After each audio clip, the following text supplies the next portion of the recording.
Hi, I'm Emily. Today, I'm going to read you the story of Zoya, which is titled like this. After returning from a trip, I found my things on the lawn with a note. If you want to stay here, live in the basement. So, I moved into my secret apartment and canceled all payments. 6 months later, they showed up to move in with me. Well, let's go. I'm Zoya, and I'm 29 years old. 2 years ago, my life took a turn I never expected. I was living in a rented apartment, working as a software developer, making decent money, and enjoying my independence.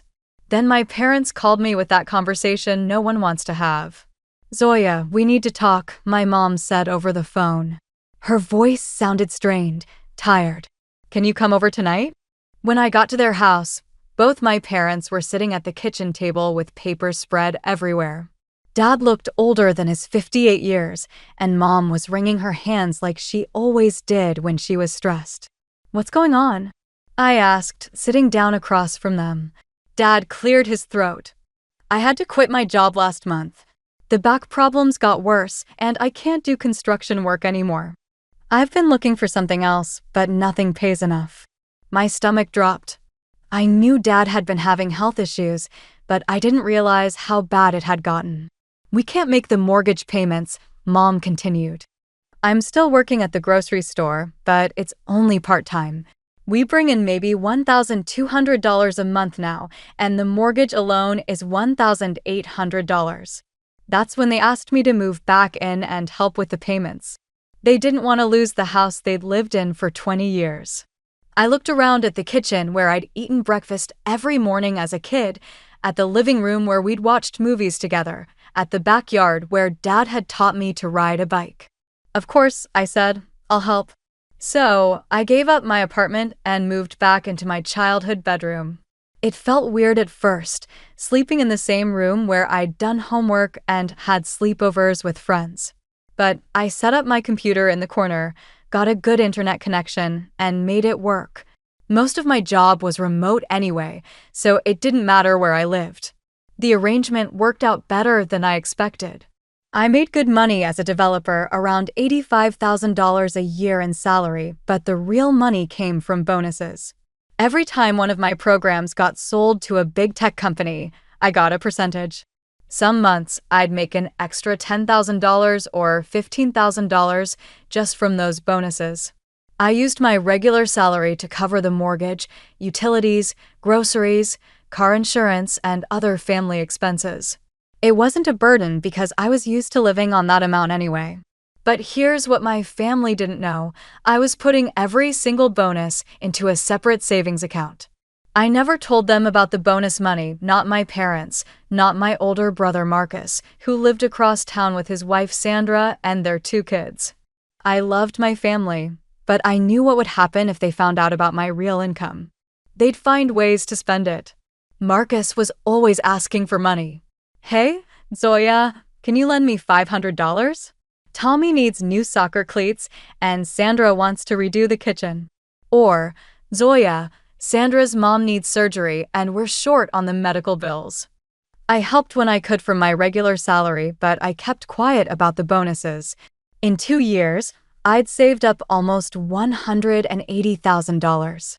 I was planning to buy my own place soon, maybe a nice condo downtown.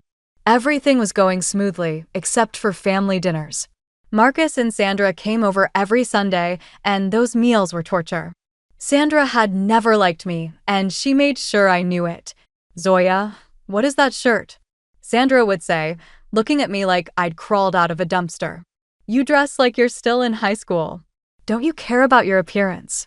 Marcus would laugh. "Sandra's just trying to help you, sis. She knows about fashion." The worst part was watching Sandra show off clothes she'd bought with money Marcus had borrowed from me. She'd parade around in a new designer dress, talking about how important it was to invest in quality pieces.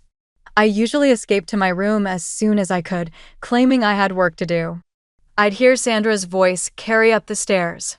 There she goes again, running back to hide in her little bubble. She'll never grow up if she keeps avoiding real life. But I kept my mouth shut and kept saving money. Soon, I'd have enough for a down payment on my own place, and I wouldn't have to deal with Sandra's comments anymore. The routine became normal after a while. I'd wake up, make coffee, check my emails, and start coding. My parents would be quiet in the mornings, Dad usually sitting in his recliner watching the news, Mom getting ready for her shift at the store. We'd eat dinner together most nights, and it was actually nice having that family time again. But then Sunday would come around, and Marcus would pull up in the driveway with Sandra and the kids.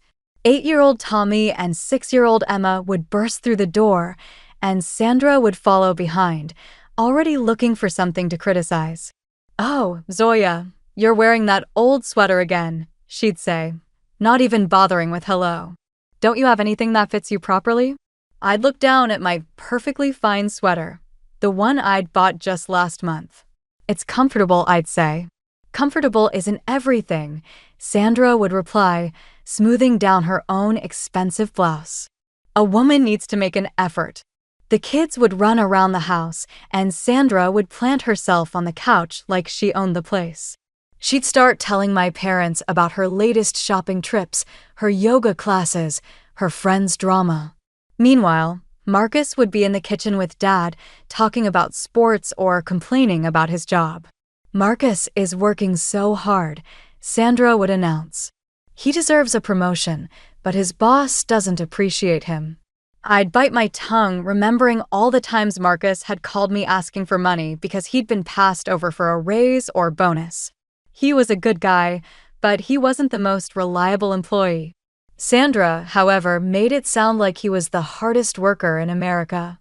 The worst part was when Sandra would start giving me life advice.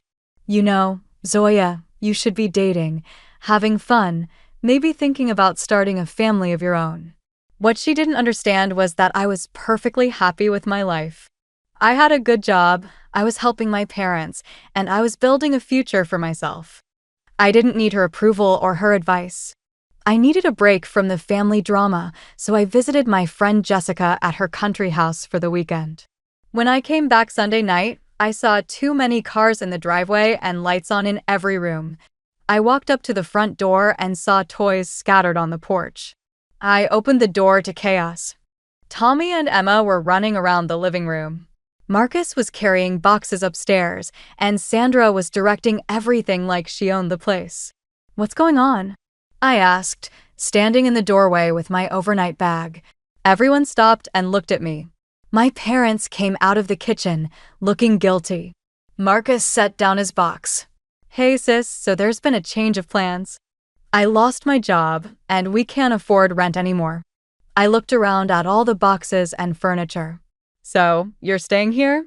"Just temporarily," Marcus said, "until I find something new."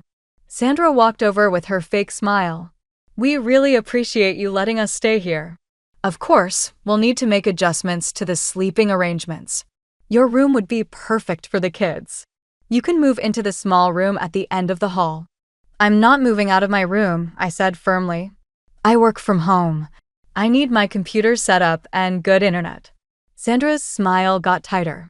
"Well, I think the children's needs should come first. And I'm the one paying the mortgage and bills," I shot back. Sandra crossed her arms. "Well, that doesn't give you the right to be selfish about a bedroom. We're family." "Family that never asked if I wanted house guests," I replied. "Fine," Sandra said when I refused to budge. "Keep your precious room, but don't expect us to be grateful when you can't even be considerate to family in need." I went upstairs and closed the door. That's how their invasion of our house began. Life became a nightmare after that. The house was constantly noisy and chaotic. Tommy and Emma ran through every room, screaming and fighting. Marcus spent his days on the couch, watching TV and making half-hearted phone calls about job interviews that never seemed to materialize. "I'm still looking," he'd tell me when I asked about his job search. The market is tough right now. Days turned into weeks, and he was no closer to finding work or an apartment.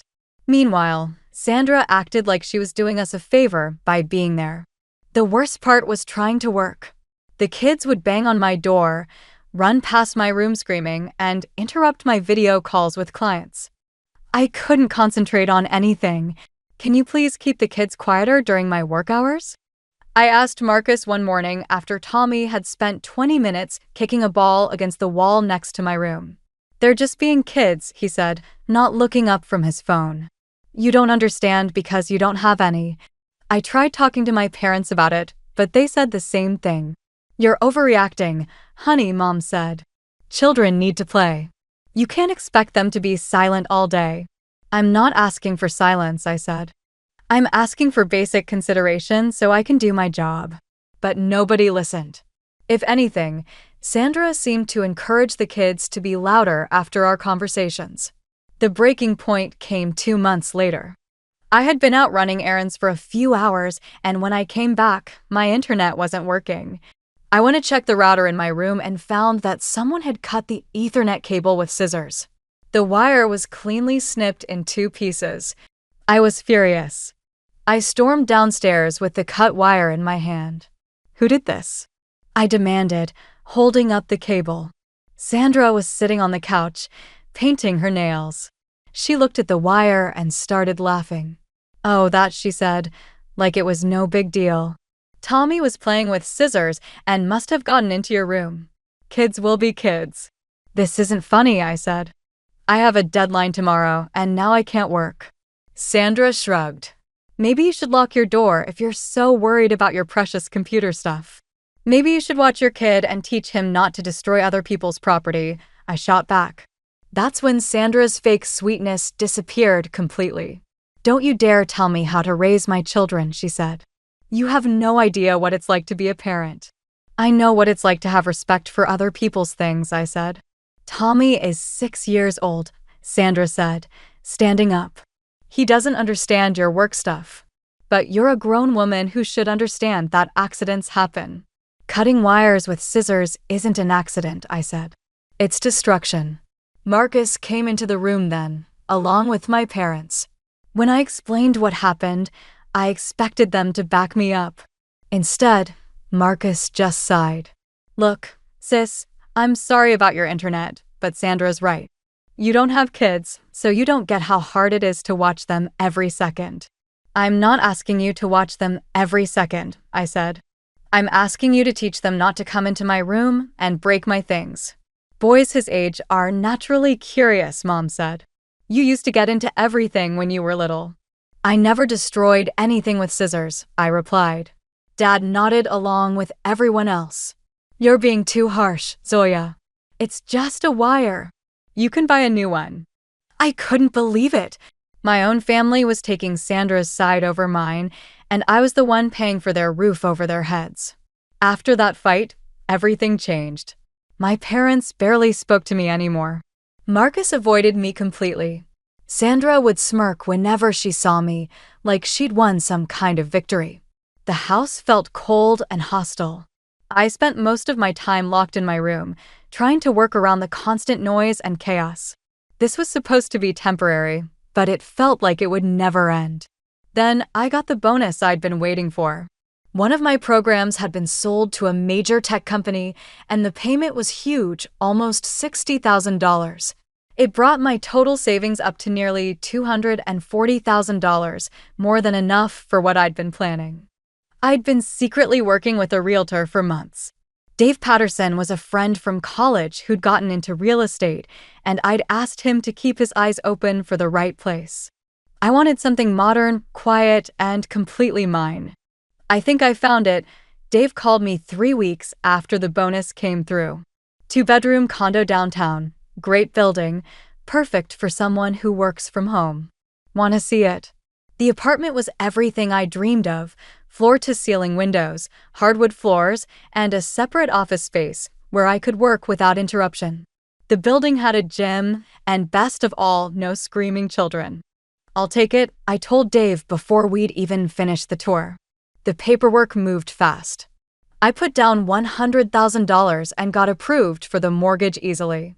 My income and credit score were excellent, and I was buying well within my means. Within 2 weeks, I was signing the final documents. I was officially a homeowner. I had my own place, my escape route from the chaos at my parents' house. The keys were in my hand, but I decided not to tell my family yet. I wanted to have a plan before I made my move. That's when my boss called. Zoya, I have an opportunity for you, Jennifer said.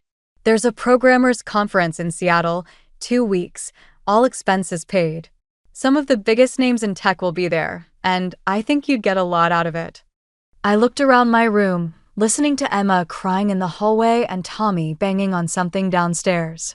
2 weeks away from this house sounded like paradise. I'll take it, I said.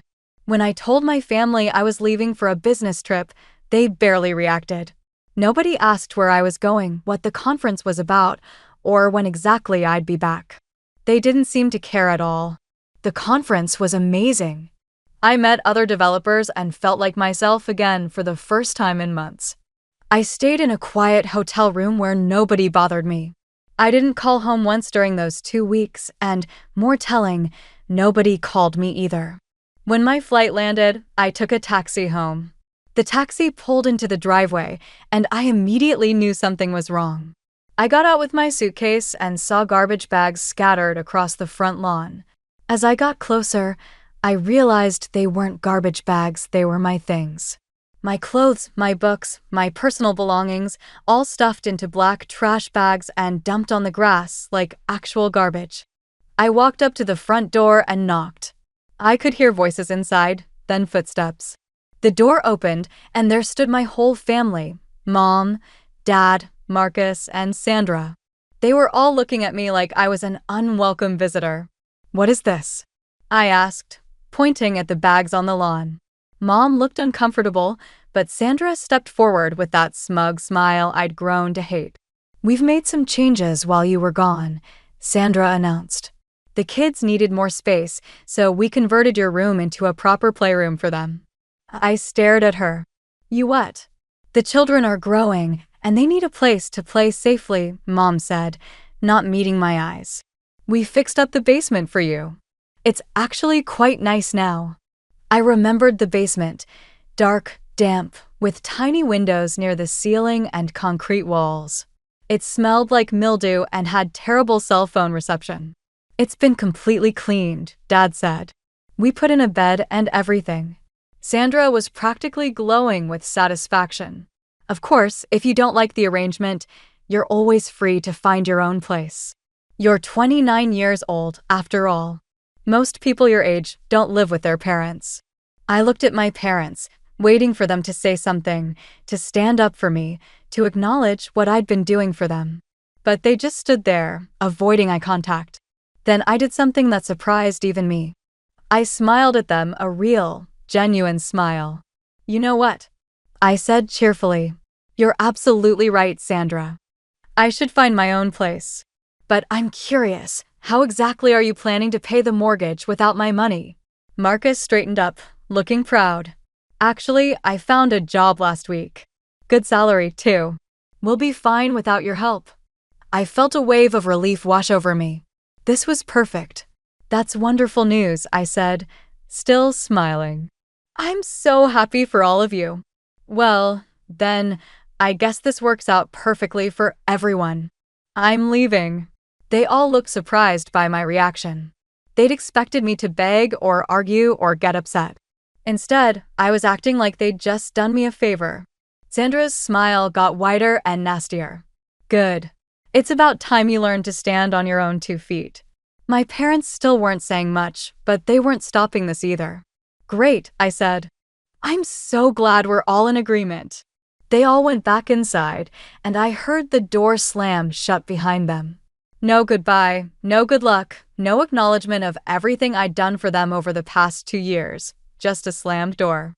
I pulled out my phone and called the moving company I'd already researched weeks ago. "Hi, I need a truck and 2 guys to pick up some belongings and move them across town," I told them. "How soon can you be here?" "We can have a crew there in 2 hours," they said. "Perfect," I replied. While I waited, I sat in my car and called Dave to let him know I'd be moving into my apartment today. Then I called the utility companies to set up service under my name. Everything fell into place easily. When the movers arrived, it took them less than an hour to load everything into their truck. My entire life at my parents' house fit into one small moving truck. "Where to?" the driver asked. I gave him my new address and followed them in my car to my beautiful, quiet apartment. As I watched them carry my things up to the third floor, I felt lighter than I had in years. I was finally free. Moving into my own apartment was like stepping into a different world. For the first time in 2 years, I woke up to silence. No screaming kids, no Sandra's voice carrying through the walls, no constant chaos. Just peace. I settled into my new life quickly. My home office was perfect, bright, quiet, and completely mine. My productivity skyrocketed without interruptions. I was sleeping better and actually enjoying my work again. The first thing I did was block all my family's phone numbers. I also canceled every payment I'd been making for them, the mortgage, utilities, everything. Months passed peacefully. I threw myself into work and started taking on bigger, more challenging projects. Without the stress of supporting an ungrateful family, I had energy for things I'd forgotten I enjoyed. I joined a gym in my building, started cooking elaborate meals just for myself, and even went on a few dates. My bank account grew faster than ever before. Without paying for 4 extra people, I was saving almost $3,000 a month. I started investing, planning trips, thinking about maybe buying a bigger place in a few years. Life was good, really good. Then, one evening, my doorbell rang. I looked through the peephole, and my stomach dropped. There they were, Mom, Dad, Marcus, and Sandra, all standing in my hallway, looking uncomfortable. I considered not answering, but curiosity got the better of me. How had they even found my address? I opened the door but didn't invite them in. How did you find me? I asked. Your friend Jessica told us, Mom said, looking embarrassed. Of course she did. I made a mental note to have a conversation with Jessica about boundaries. What do you want? I asked. Sandra immediately pushed past me into my apartment without being invited. The rest of them followed, and suddenly my peaceful sanctuary was invaded again. Nice place, Sandra said, looking around with obvious jealousy. Must cost a fortune. What do you want? I repeated, not moving from the doorway. Marcus looked uncomfortable. Well, the thing is, I lost my job again 2 months ago. I wasn't surprised. And we're having trouble with the mortgage payments, Dad said. I almost laughed. Let me guess, you want me to start paying for you again. We're family, Mom said desperately. We need to help each other. Help each other? I said. When exactly have any of you helped me? Look, Dad said, we know things got heated before, but we can work this out.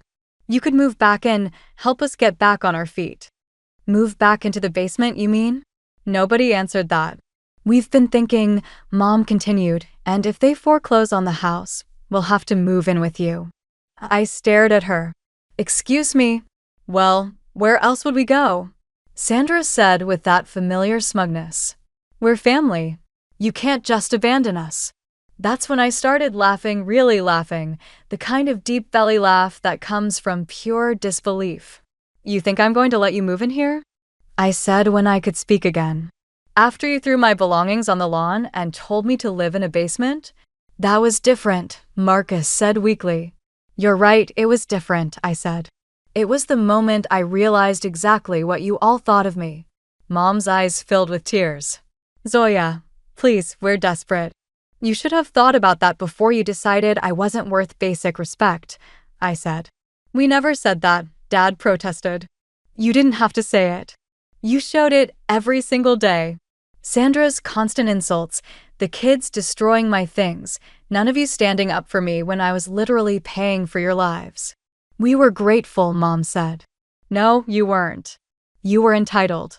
There's a difference. Sandra's fake sweetness was completely gone now. You know what? You're exactly what I always said you were, a bitter, selfish woman who doesn't understand what family means. You're right, I said.